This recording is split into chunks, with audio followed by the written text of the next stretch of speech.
ঢাকার গোয়েন্দা পুলিশ হেফাজতে থাকা অবস্থায় রোববার রাতে কর্মসূচি প্রত্যাহার করার একটি ভিডিও বার্তা দিয়েছেন কোটা সংস্কার আন্দোলনের অন্যতম সমন্বয়ক নাহিদ ইসলাম। তবে অন্য দুইজন সমন্বয়ক অভিযোগ করেছেন, জিম্মি করে নির্যাতনের মুখে এই বক্তব্য দেওয়ানো হয়েছে।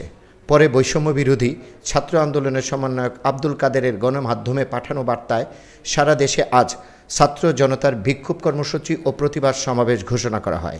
রাজধানীর মিরপুর 10 ইসিবি চত্বর, ধানমন্ডি স্টার কাবাবের সামনে থেকে বেশ কয়েকজন বিক্ষোভকারীকে লাঠিচার্জ করে পুলিশ, পরে তাদের আটক করে বলে জানা যায়।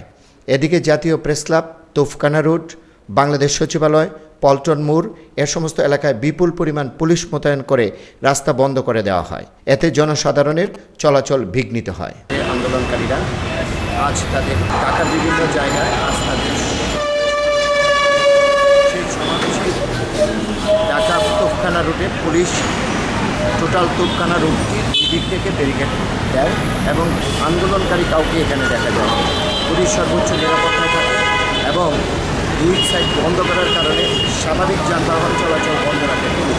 দুপুর 12টা থেকে প্রায় 3:45 পর্যন্ত যান চলাচল বন্ধ ছিল উক্ত রাস্তায়।